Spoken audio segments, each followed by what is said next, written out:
आज एक क़यामत की निशानियाँ ही हैं जो आजकल हो रहा है ना, कि सईद गनी की हतक इज़्ज़त हो गई है। इज़्ज़त भी हतक किसी इज़्ज़तदार बंदे की होती है, जिनको दुनिया जानती हो कि कहाँ से वो कहाँ आ गए, चनेसर गोठ में क्या गुल खिलाए, अपनी मिनिस्ट्रियों में क्या गुल खिलाए।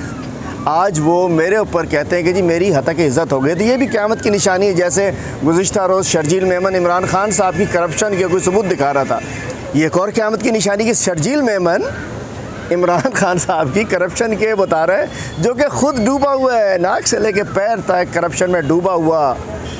लेकिन बात यह है कि ये दिन भी आने थे। और आज मैं यहाँ कोर्ट में आया था, मेरे ख़िलाफ़ 2 कंप्लेंट्स हैं और 2 civil suits, 4 cases Saeed Gani ने मेरे ख़िलाफ़ फ़ाइल किए हुए हैं।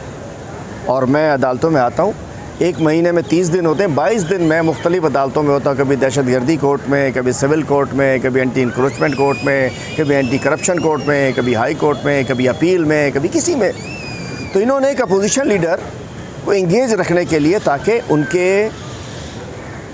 उनकी करप्शन बेनकाब ना करो। अभी मैंने मोअज़्ज़िज़ जज साहब के सामने सारी सूरत हाल बताई है कि मुझे सिंध के अवाम का केस लड़ने की सज़ा दी जा रही है और ये मेरी आवाज़ बंद करना चाहते हैं। मैंने पूरी तफसील बता दी है कि कैसे 5 घंटे की बजट स्पीच के बाद मुझे लाहौर से गिरफ़्तार किया जाता है, आज़ाद हो जाता हूँ, हैदराबाद से पकड़ा जाता है, केस डिस्चार्ज हो जाता है। किस तरीके से, मैं कहना चाहता हूँ, हिस्ट्री की सबसे बड़ी विक्टिमाइजेशन ये इम्पोर्टेड गवर्नमेंट, ये ग़ुलाम गवर्नमेंट कर रही है, जिस अंदाज से शहबाज़ गिल साहब को गिरफ़्तार किया।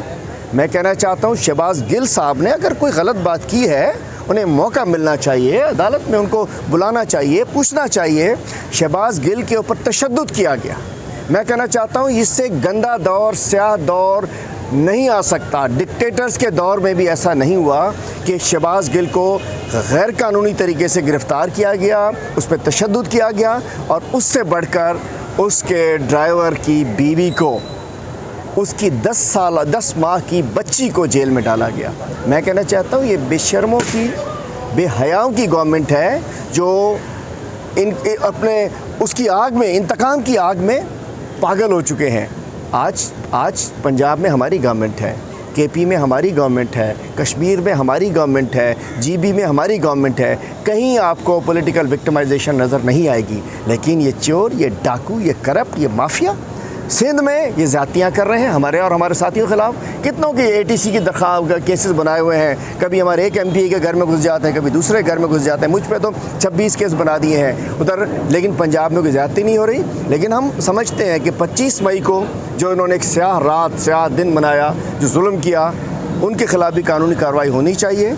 और उसके अलावा भी जो इन्होंने हमारे आज़ादी मार्च के हवाले से जो उन्होंने जुल्म ज़्यादती की, राना सनाउल्लाह एंड कंपनी, ये जो इस वक्त के ये हुकूमती जो दहशतगर्द हैं और जो इनके सिंध में इनके इत्तेहादी हैं, इंशाअल्लाह इनका वक्त पूरा होने वाला है।